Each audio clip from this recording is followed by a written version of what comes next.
So we went to a Nintendo Switch event over the weekend, and obviously there's been a bunch of first-party games, but there's also been a ton of third-party support, which is lovely to see. And we tucked into a few of those games.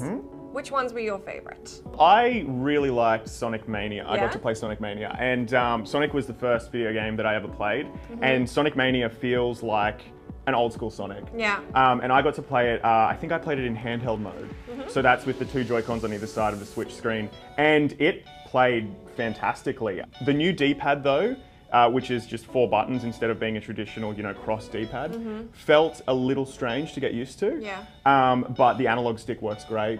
It looks like Sonic, it feels like Sonic, and it plays really, really well. Cool. And that's something that I can see playing on the train on the Switch, definitely. Yeah. What about you? Well, we also both tucked into Just Dance, which we have We played. did play Which we Just played. Dance in a crowded hall. I played on the Wii U a few times, and we played on the PlayStation. It feels just like Just Dance. It's Just Dance. One of the things I would commend it for, though, is those Joy-Con controllers are tiny. Yes. So you can hold them in your hand. Because I've played Just Dance with a Wiimote, a Move controller, Yep. and a phone. Yeah. And the Joy-Con seems perfect for Yeah. Just Dance because it's so small, It's easy to just- hold, it's great. Unlikely to end up throwing at your TV. Totally. good. And then after we played Just Dance, we played a racing game called Fast RMX, which is basically what looks a lot like F-Zero or Wipeout. And Yeah. I really enjoyed it. What did you think? Well, one of the things I really liked is that it has, along with all the other things you have to think about, like acceleration and boost and braking and banking, you need to use boost lanes by making sure that your car is the same color Yes. as the lane. Yeah. So it's either orange or blue. I thought that was really cute, and it's something that I was aware of as I was playing, but it's also yet another thing you have to Yeah, think you have to about think when you're about, trying yeah. to get to the front of the pack. So I steadily fell backwards and backwards Yeah. and backwards as I was like, oh, well, at least I'm blue while I'm on the blue boost lane, even though I was, forgetting to Yeah. accelerate and boost and get in front of people and do all the other things. Yeah, I really enjoyed it. I thought it was great. And we got to play on the new Pro controllers as well, Yeah. which feel quite nice, I thought.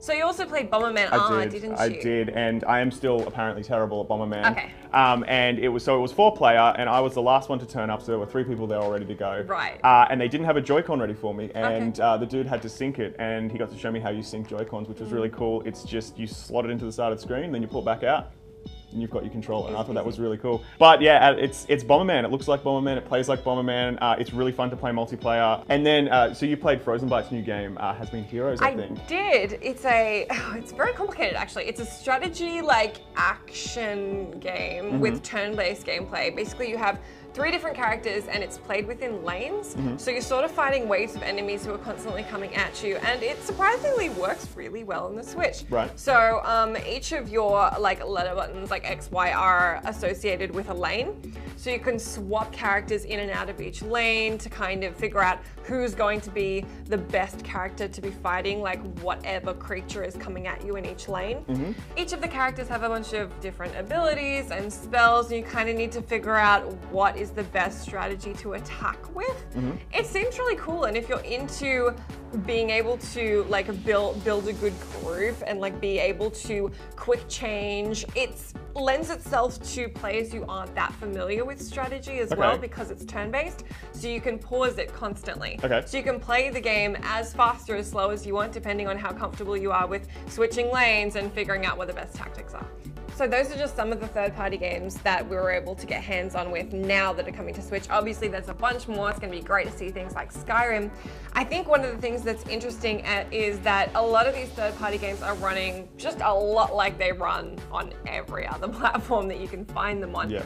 They're not the kind of 1-2 switch type games that are gimmicky and really taking advantage of all the very specific nuances of the hardware, but they're running quite well. So yeah, I think at this point it'll just be interesting to see where they decide to go from here.